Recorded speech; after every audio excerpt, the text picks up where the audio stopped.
Hello बच्चों, स्वागत करता हूँ आप सभी का आज के एक और नए क्लास में। तो आज का क्लास जो है हमारा जीके जीएस बेस्ड पे है। ठीक है, उससे पहले जीके जीएस जो कि हम एज़ यूजुअल करते आ रहे हैं। ठीक है, 20 क्वेश्चंस आज की क्लास में रहने वाले हैं।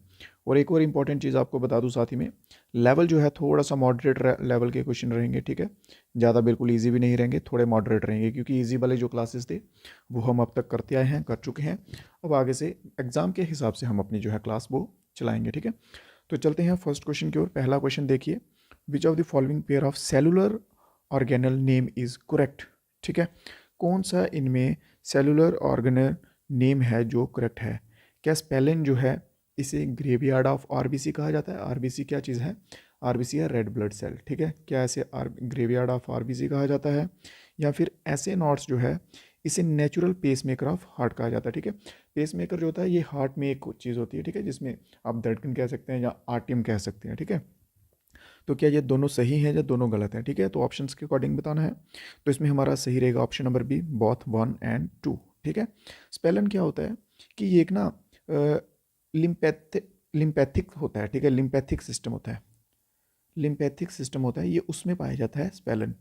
ठीक है, ये एक ऑर्गन होता है, सिंपल आप इसे ऑर्गन कह सकते हैं। ठीक है, और बात की जाए ऐसे नोट्स की, तो ऐसे नोट्स क्या होता है कि ये हार्ट के राइट आरटीएम में होता है। ठीक है, हार्ट की राइट आरटीएम जो होती है, ठीक है, एट्रियम, सॉरी आरटीएम बोल रहा हूँ। ठीक है, उसमें जो है ये सेल्स का ग्रुप होता है। ठीक है, सेल्स का ग्रुप, उसे जो है जो ऐसे नोट्स जो है वो कहा जाता है। ठीक है, नेक्स्ट क्वेश्चन की तरफ चलते हैं। नेक्स्ट क्वेश्चन इकोनॉमिक से है। नेक्स्ट क्वेश्चन क्या कहता है, question number 2, cash reserve ratio is a dash tool to control more supply. ठीक है, कैश रिजर्व रेशियो जो है ये किस प्रकार का आप कह सकते हैं कि यंत्र है या टूल है जो कि सप्लाई को नियंत्रित करता है। किसकी सप्लाई को, मनी सप्लाई को। ठीक है, देखिए इसमें दो टाइप के टूल होते हैं, एक होता है क्वालिटेटिव, यहाँ पे मेंशन है, और एक होता है क्वांटिटेटिव। ठीक है, क्वालिटी और क्वांटिटी, क्वांटिटेटिव और क्वालिटेटिव ये दो टाइप के हैं।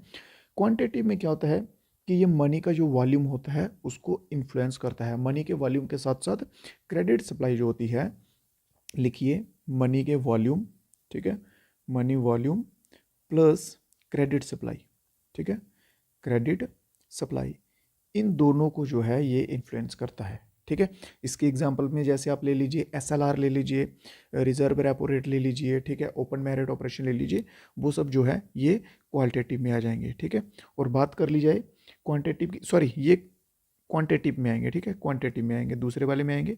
अगर इसी के साथ बात कर ली जाए क्वालिटेटिव की, ठीक है, तो क्वालिटेटिव बिल्कुल इसके अपोजिट में बैठेगा। तो इसमें हमारा आंसर क्या रहेगा, ऑप्शन नंबर 2। ठीक है, क्वांटिटेटिव जो है बिल्कुल सही रहेगा।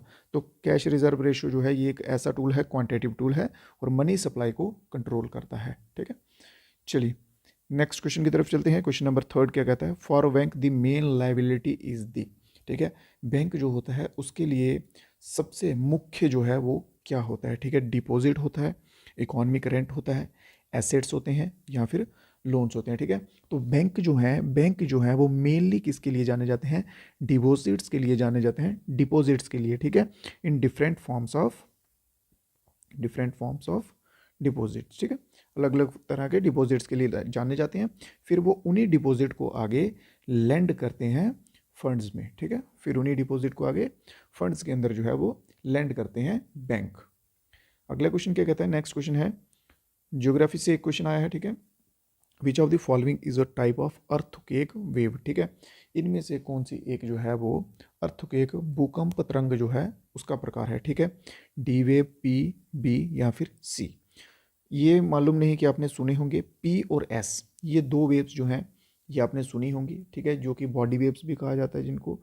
ठीक है, एक होती है सरफेस वेव, एक होती है बॉडी वेव्स। ठीक है, तो बात कर लेते हैं हम पहले पी वेव्स की। ठीक है, तो पी वेव को मेनली कहा जाता है प्राइमरी वेव। ठीक है, और इसके साथ ही ये वेव जो है ये एक फास्टेस्ट वेव होती है। ये सभी फॉर्म्स में से निकलती हुई जा सकती है, सॉलिड हो, लिक्विड हो, या फिर गैशियस हो। ठीक है, ये उन सभी में ट्रैवल जो है इजीली कर सकती है। ये हो गई पी वेव। दूसरे नंबर पे हमारी आती है एस वेव। एस वेव जो है इसकी मूवमेंट जो है वो बहुत स्लो होती है। अगर बात की जाए मोस्ट डिस्ट्रक्टिव की, जिससे ज़्यादा नुकसान होता है, ठीक है, वो आएगी हमारी कौन सी वेव, एस वेव। ठीक है, मोस्ट मोस्ट डिस्ट्रक्टिव वेव, वो आएगी एस वेव। ये धीरे धीरे चलती है, स्लो वेव होती है, बट इसमें एक चीज़ क्या है, ये लिक्विड में से नहीं जाती है, ठीक है, लिक्विड में से ये पास नहीं हो पाती है। ये रहा इनके बीच का डिफरेंस। नेक्स्ट क्वेश्चन देखते हैं। इसी के साथ एक चीज़ और ध्यान रखिए, कोई भी अगर आपको कोई क्वेश्चन में डाउट रहता है, कोई क्वेश्चन समझ नहीं आता है, तो डेफिनेटली कमेंट बॉक्स में बता दीजिएगा, ठीक है।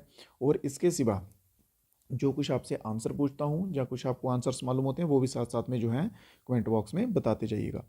अगला क्वेश्चन क्या कहता है कि which Indian naval ship participated in CMF, ठीक है, एक्स ऑपरेशन सदर्न इन 2023, ठीक है। CFM जो है वो है क्या चीज़, पहले ये मालूम होना चाहिए, ठीक है। ये कंबाइंड एक टाइप की, कंबाइंड आप कह सकते हैं कंबाइंड फोर्सेस के बीच में मैरीटाइम होती है। इसकी फुल फॉर्म अगर लिखी जाए तो कंबाइंड मैरीटाइम, ये नेवी के बीच में होती है, ठीक है। ये नेवी के बीच में होने वाली एक एक्सरसाइज है, ठीक है, एक्सरसाइज जो है, ठीक है। तो ये जो है ये कौन से INS पे होती है, ठीक है। इसमें कौन सा INS जो शिप है, इंडियन नेवल शिप है, वो यूज़ में आता है। तो ये आता है ऑप्शन नंबर C हमारा बिल्कुल सही हो जाएगा, ठीक है। सुनियाना जो है INS सुनियाना, ऑप्शन नंबर C जो है बिल्कुल सही रहेगा हमारा। तो ये कौन एक्सरसाइज ये वाली है जो कौन करते हैं, ये करते हैं नेवी पर्सन्स। नेक्स्ट क्वेश्चन की ओर चलते हैं। क्वेश्चन नंबर 6 क्या कहता है, Nepal is a neighbouring country of India is located to the dash of India. Nepal आप सभी को मालूम है, नेपाल हमारा भारत का पड़ोसी देश है। क्वेश्चन में ये पूछा गया है कि वो भारत के किस दिशा की ओर है, ठीक है, ईस्ट, नॉर्थ, साउथ या फिर वेस्ट। तो बात कर ली जाए नॉर्थ की, तो नॉर्थ कौन सी, ओ सॉरी नेपाल की बात कर ली जाए तो नेपाल आता है नॉर्थ में, ठीक है। तो ऑप्शन नंबर B जो है हमारा इसमें बिल्कुल सही रहेगा, ठीक है। बात कर ली जाए नेपाल की कैपिटल की, चलिए भाई ये आपके लिए होमवर्क पूछ रहा हूँ। चलिए नेपाल की मैं बता देता हूँ, काठमांडू है, और बताता हूँ आगे, ठीक है, उसमें आपको होमवर्क दूंगा। और ईमानदारी के साथ जिस जिस बच्चे को आता होगा होमवर्क में बताते जाना है, ठीक है, कमेंट बॉक्स में। नेपाल आ गया हमारा पड़ोसी देश, इसके सिवा आ जाता है भूटान आ जाता है। कौन सा आ जाता है, भूटान। तो भूटान की क्या है, भूटान की आ जाती है थिम्पू, गॉट इट, भूटान की क्या आती है, थिम्पू। फिर एक आ जाता है हमारा श्रीलंका, ठीक है, श्रीलंका आ गया हमारा। तो श्रीलंका की क्या आ गई, कोलंबो कोलंबो आ गई श्रीलंका की। और इसके सिवा बांग्लादेश आ गया, बांग्लादेश की ढाका आ गई। चाइना आ गया, चाइना की आ गई बीजिंग। चलिए एक हमारा और सबसे प्यारा जो है पड़ोसी देश पाकिस्तान, ठीक है। पाकिस्तान की जो कैपिटल है वो क्या है, वो आपको कमेंट बॉक्स में बतानी है भाई। पाकिस्तान की कैपिटल कमेंट बॉक्स में सभी बच्चे बताएं, ये है आपका होमवर्क का पहला क्वेश्चन, ठीक है। चलिए सभी बच्चे जो हैं वो आंसर आने दीजिए कि पाकिस्तान की जो कैपिटल है वो क्या है। तब तक हम चलते हैं अगले क्वेश्चन की ओर। नेक्स्ट क्वेश्चन क्या कहता है, question number 7, rate of change in the velocity. बस अगर देखिए, अगर आपने पढ़ा है तो rate of change in velocity अगर ये आ जाए यहाँ पे, ठीक है, तो वहीं से आप समझ लीजिए कि बात हो रही है किसकी, एक्सेलरेशन की, ठीक है, एक्सेलरेशन की। जहाँ पर भी ऐसा दिखे rate of change in velocity, तो एक्सेलरेशन अगर आपको कहीं दिख जाता है तो डेफिनेटली उसकी तरफ भाग जाइए। तो एक्सेलरेशन है ऑप्शन नंबर C। क्वेश्चन पूरा पढ़ लेते हैं। Rate of change in the velocity of object per unit time is refer to. Rate of change जब होता है वेलोसिटी में, ठीक है, तो पर यूनिट टाइम जो है वो एक्सेलरेट के ऊपर हम जो है उसे रेफर करते हैं। नेक्स्ट क्वेश्चन देखते हैं। क्वेश्चन नंबर 8 क्या कहा गया है, हाँ हाँ बिल्कुल केमिस्ट्री का क्वेश्चन है, जस्ट अ मिनट, केमिस्ट्री का क्वेश्चन है, 9th क्लास का क्वेश्चन है भाई ये, ठीक है, 9th क्लास का क्वेश्चन है ये, पर है बहुत डिफिकल्ट, ठीक है। इसे करेंगे बहुत ही रेयर बच्चे होंगे जो कर पाएंगे। अगर कोई बच्चा इस क्वेश्चन का आंसर दे जाएगा तो कमेंट बॉक्स में जरूर लिखिएगा कि हाँ सर 8th क्वेश्चन का जो आंसर दे दिया हमने, ठीक है। इसका मैं बताता हूँ। उन्होंने पूछा कि इनमें से कौन से एलिमेंट जो है इंक्लूड हैं सेम ग्रुप में। पीरियोडिक टेबल के देखिए ग्रुप होते हैं किस तरह से, इस तरह से, ठीक है, इस तरह से चलते आ रहे हैं, ये बीच में डेंस हो गए हैं, डीप हो गए हैं, फिर ऊपर उठे हैं, ठीक है। तो उन्होंने पूछा कि सेम ग्रुप के जो हैं वो बताइए कौन से वाले हैं, ठीक है। तो ये जो फर्स्ट वाला पीरियड है ना, फर्स्ट पीरियड, इसमें आते हैं ये हाइड्रोजन आता है, लिथियम आता है, सोडियम आता है और पोटेशियम आता है, ठीक है। ऊपर होता है हाइड्रोजन, इधर होता है लिथियम, फिर यहाँ पे आता है सोडियम, फिर यहाँ पे आता है पोटेशियम। ये 1 नंबर का हो गया, फिर 2 नंबर का यहाँ पे आता है, फिर 3 नंबर का, फिर 4 नंबर इधर, 5 6 7 ऐसे कर करके ये जो है ये 4 के 4 एक लाइन में जो है वो आते हैं, ठीक है। और ये किस कैटेगरी में गिने जाते हैं, ये गिने जाते हैं अल्कैली मेटल में, ठीक है, अल्कैली मेटल में जो है अल्काइली मेटल का ग्रुप में इनको गिना जाता है। समझ गए क्वेश्चन? कोई डाउट रह जाए तो जरूर आप कमेंट बॉक्स में बता सकते हैं। चलिए एक और इंपॉर्टेंट क्वेश्चन देखते हैं कि इंदिरा पॉइंट की बात की गई है। Question number 9, the Indira point the southern most point of India is situated at the top of greater Nicobar island. हाँ देखिए बात की गई है, इन्होंने खुद ही बता दिया कि भाई इंदिरा पॉइंट जो है वो सदर्न मोस्ट पॉइंट है, सबसे दक्षिण में पॉइंट है भारत के, ठीक है, और निकोबार आइलैंड पे भी है। और अब हमें ये बताना है कि वो निकोबार आइलैंड में किस दिशा में है।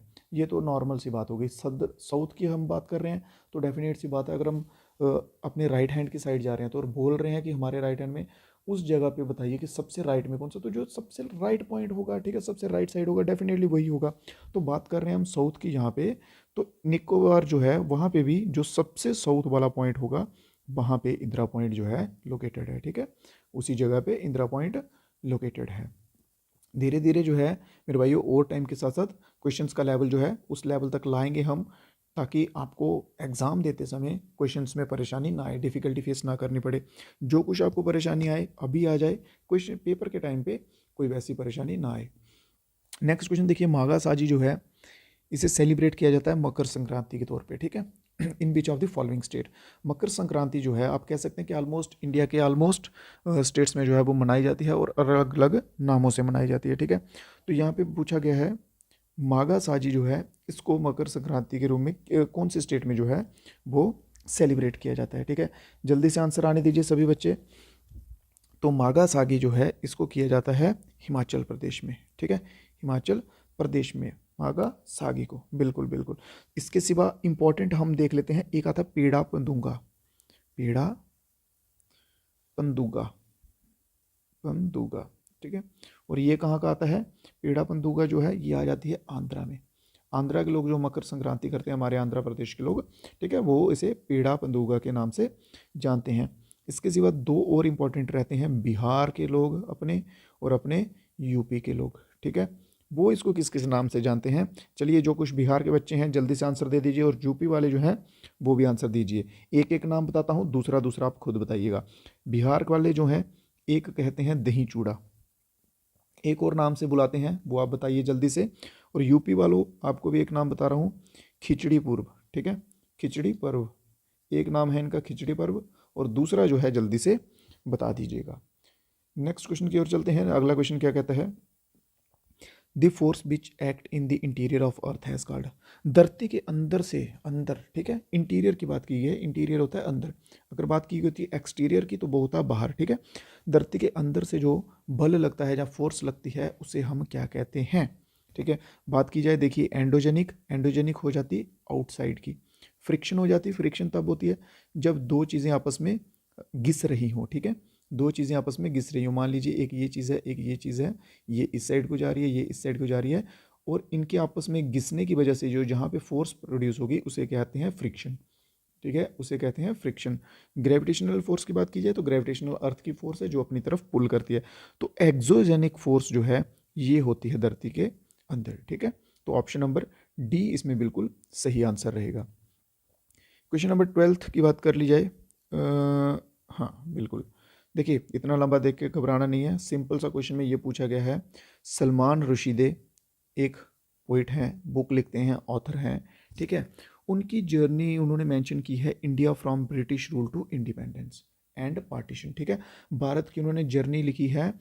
उस टाइम की बुक बताइए कौन सी है जिसमें उन्होंने लिखा भारत की जर्नी ब्रिटिश रूल से लेके इंडिपेंडेंस और फिर विभाजन तक, ठीक है। तो वो लिखी है उन्होंने मिडनाइट चिल्ड्रंस, ठीक है, मिडनाइट चिल्ड्रन जो है वो इनके द्वारा बुक जो है लिखी गई है, और ये मोस्ट इंपॉर्टेंट बुक है स्पेशल जीडी लेवल के, कांस्टेबल लेवल के जो एग्ज़ाम्स होते हैं उन सभी में एग्ज़ाम प्रिंट करने वालों के लिए, ठीक है, क्योंकि ये बुक ऑलमोस्ट आपको देखने को मिलेगी सलमान रुशीदे की द मिडनाइट चिल्ड्रन करके। अगले क्वेश्चन की ओर चलते हैं। दादा भाई नौरोजी ने ईस्ट इंडिया एसोसिएशन जो है वो किस वर्ष सेट की थी, ठीक है, Dadabhai Naoroji setup East India Association, ठीक है। हाँ यहाँ पे ईयर नहीं पूछा है, यहाँ पे जगह पूछी है कि कौन सी जगह में की थी, और साथ में ईयर भी तो पता होना चाहिए भाई, वर्ष भी तो पता होना चाहिए कि नहीं पता होना चाहिए कि खाली जगह से काम चल जाएगा। तो बात करते हैं पहले जगह की, तो जगह है लंदन, कहाँ पे की थी, लंदन में, और वर्ष कौन सा था, 1866, ठीक है, 1866 जो है ये वो जगह है। अगर बात कर ली जाए ईस्ट इंडिया एसोसिएशन है क्या, ठीक है, तो ईस्ट इंडिया एसोसिएशन एक डिस्कसिंग प्लेटफॉर्म था, डिस्कशन के लिए एक प्लेटफॉर्म था जहाँ पे इंडिया की जो डिमांड्स हैं या इंडिया के जो भी कुछ मुद्दे हैं, या आप कह सकते हैं कि भारत के रिलेटेड की जो चीज़ें हैं वो सब यहाँ पे डिस्कस की जाती थी बिटवीन किसके, इंडिया और इंग्लैंड में। ठीक है, यहाँ तक क्लियर है, कोई डाउट? और इस एसोसिएशन के फर्स्ट जो है वो प्रेसिडेंट कौन बने थे, फर्स्ट प्रेसिडेंट कौन बने थे, लॉर्ड वेडन। क्लियर है? नेक्स्ट क्वेश्चन की ओर चलते हैं। हाँ बिल्कुल, तो अगला क्वेश्चन क्या कहता है कि dwarfness can be control by treating plant with, पौधे जो होते हैं कुछ आपने देखे होंगे छोटी प्रजाति के पौधे होते हैं जो छोटे छोटे रह जाते हैं, उनकी जो ड्वार्फनेस है, ड्वार्फ क्या होता है, छोटा, बोना जिसे हम कहते हैं हिंदी में, ठीक है, तो उसको कंट्रोल करने के लिए वो जो हार्मोन्स होते हैं उनको कंट्रोल करने के लिए इसमें से हमें किसका यूज़ करना होता है, ठीक है, तो इसमें हम करते हैं गिबेरलिक एसिड, ठीक है, गिबरेलिक एसिड जो है इसका यूज़ करते हैं हम उसके हार्मोन्स को कंट्रोल करने के लिए। और अगर ग्रोथ, प्लांट के ग्रोथ हार्मोन्स की बात की जाए, कुटोकिन, ठीक है, ऑप्शन नंबर ए कुटोकिन जो है ये प्लांट के ग्रोथ हार्मोन्स होते हैं, ग्रोथ हार्मोन्स होते हैं, ठीक है, तो ऑप्शन इसमें हमारा बी जो है बिल्कुल सही रहेगा। नेक्स्ट क्वेश्चन देख लेते हैं, मराठी लैंग्वेज के ऊपर है, the collection of poem by Vishakh, इसको स्किप कर देते हैं, ये करंट अफेयर्स का क्वेश्चन है। कुछ करंट अफेयर के क्वेश्चन टाइप हो जाते हैं तो जो कोई करंट अफेयर का होगा उसको हम इजीली स्किप कर सकते हैं, कोई इशू की बात नहीं, ठीक है। तो बात की जाती है यहाँ पे rural landless labour employment guarantee programme जो है वो कौन से 5 ईयर प्लान में स्टार्ट हुआ था। 5 ईयर प्लान की बात की जाए 1951 को स्टार्ट हुए थे, ठीक है, और 2012 में लास्ट 5 ईयर प्लान था जो कि 2017 में जाके ख़त्म होना था, ठीक है, बट उसके बाद में गवर्नमेंट चेंज हो गई थी 2014 में, तो उसके बाद जो है ये प्लान कंप्लीट नहीं हो पाया था, ठीक है, तो 2014 तक, उसके बाद इनको नीति आयोग में कन्वर्ट कर दिया गया है। इसके बीच में बहुत से क्वेश्चन बनते हैं 5 ईयर प्लान्स के ऊपर, होगा पॉसिबल तो इसके ऊपर मैं एक अलग से 5 ईयर प्लान्स के ऊपर वीडियो ला दूंगा ताकि आपके सारे क्वेश्चन जो है वो क्लियर हो जाए एक ही में, ठीक है। तो बात की जाए तो labour landless labour employment guarantee programme जो है ये 6th 5 ईयर प्लान के अंदर चला था। तो 6th 5 ईयर प्लान जो है मेरे भाइयों ये किस वर्ष से किस वर्ष था, 1980 से लेके 1985 तक जो है 6th 5 ईयर जो प्लान जो है वो चला था। इस टाइम पे प्रधानमंत्री कौन थी, इंदिरा गांधी, ठीक है, श्रीमती इंदिरा गांधी जो है इस टाइम पे प्रधानमंत्री थी। फिर उसके बाद में ये जो प्रोग्राम है, ठीक है, landless labour employment guarantee scheme, इसको राजीव गांधी जी के द्वारा चेंज किया गया था, ठीक है, और इसका नाम रखा गया था जवाहर रोजगार योजना, जवाहर रोजगार योजना जो है इसका नाम रखा गया था। नेक्स्ट क्वेश्चन की तरफ चलते हैं। नेक्स्ट क्वेश्चन क्या कहता है, which countries to set hold the International Union for Conservation of Nature. हाँ, सिंपल सा बात की जाए तो वर्ल्ड कंजर्वेशन कांग्रेस इन 2025, ठीक है, वर्ल्ड कंजर्वेशन प्रोग्राम 2025 जो है वो कौन सा देश जो है वो घोषित कर रहा है, होस्ट कर रहा है, ठीक है, तो बात आएगी यूएई, यूनाइटेड अरब एमिरेट्स, ठीक है, तो यूएई जो है ये वर्ल्ड कंजर्वेशन जो है कांग्रेस 2025 की वो होल्ड कर रहा है। नेक्स्ट क्वेश्चन है पॉलिटिकल से है, ठीक है भाई, तो प्रोहिबिशन ऑफ डिस्क्रिमिनेशन हो गया, ठीक है, prohibition of discrimination on the ground of religion, caste, sex और वर्थ ऑफ प्लेस, ठीक है, ये जो चीज़ें हैं, ठीक है, इनके आधार पे अगर आपके साथ भेदभाव होता है तो ये कौन से राइट के अंदर आती हैं, राइट टू इक्वेलिटी के अंदर आती हैं, फ्रीडम, राइट टू लाइफ, या फिर राइट अगेंस्ट एक्सप्लॉयटेशन के अंदर आती हैं। तो ये आती हैं राइट टू इक्वेलिटी के अंदर। राइट टू इक्वेलिटी की बात की जाए तो आर्टिकल 14 से लेके आर्टिकल 18 के बीच में आते हैं राइट टू इक्वेलिटी की। सभी जो हैं सभी एक समान है, किसी के साथ उसके रंग के, जात पे, ठीक है, उसके सेक्स के आधार पे या उसके जगह के आधार पे कि किस जगह में उसका जन्म हुआ है उस हिसाब से हम उनके साथ भेदभाव नहीं कर सकते हैं। अगला क्वेश्चन देखते हैं, Padma Subrahmanyam is well known dancer of which of the following dance form, ठीक है, तो पद्मा सुब्रमण्यम जो है ये भारतनाट्यम के डांसर हैं एक, ठीक है, भारतनाट्यम के वेल नोन पर्सन कह सकते हैं। तो भारतनाट्यम जो है ये कहाँ का है, ये है तमिलनाडु का, और तमिलनाडु का भारतनाट्यम सबसे पुराना है, लगभग 2000 साल पुराना, और सबसे न्यूएस्ट कौन सा है, वो है सत्रिया, ठीक है, सत्रिया। बहुत बार आपको मैं जो है क्लासिकल डांस करवा चुका हूँ। अब बताइए मेरे को जल्दी से कि सत्रिया जो है ये किस स्टेट का क्लासिकल डांस है। मणिपुरी किस स्टेट का क्लासिकल डांस है, ओडिसी किस स्टेट का है, और कुचिपुड़ी जो है ये किस स्टेट का। ये 4 क्वेश्चन और आपको होमवर्क में दे रहा हूँ। सभी बच्चों ने ईमानदारी के साथ जो जो यहाँ तक पहुँचे हैं उन्होंने आंसर जरूर देने हैं। नेक्स्ट क्वेश्चन है, वर्ल्ड पॉपुलेशन डे जो था 2023 का, उसकी थीम क्या थी। वर्ल्ड पॉपुलेशन डे की थीम क्या थी। बहुत बढ़िया, unleashing the power of gender equality. ये भी आप कह सकते हैं कि हो गया है, करंट अफेयर्स में पूछे जाने के चांसेस थे, बट अभी जो आपके एग्जाम होंगे वो आगे आगे के होंगे तो उसमें ज़्यादा प्रोबेबिलिटी नहीं है, ठीक है। Unleashing the power of gender equality, आप इसे पकड़ के चल सकते हैं। तो आज की क्लास के जो क्वेश्चंस थे 20 क्वेश्चन हो चुके हैं। सभी दोस्तों ने ईमानदारी से अपने कमेंट बॉक्स में आंसर बता देने हैं कि कितने क्वेश्चंस गए हैं। और एक चीज़ मेरे को और कन्फर्म कीजिए कि क्वेश्चंस का लेवल जो है वो इस लेवल तक ठीक है कि कम ज़्यादा करने की ज़रूरत है। और कोई डाउट रह जाए, कोई कुछ हो, तो आप कमेंट बॉक्स में बता सकते हैं। डिस्क्रिप्शन में लिंक दिए रहेंगे, वहाँ पे आप जुड़ सकते हैं।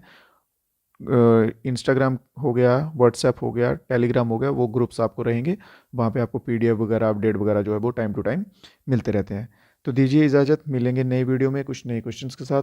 तब तक के लिए जय हिंद, जय भारत। और जाते जाते चैनल को सब्सक्राइब कर दीजिएगा मेरे भाई, जो कुछ लोग नए हैं, और वीडियो को भी लाइक करें और अपने दोस्तों के साथ शेयर कर दें। Thank you.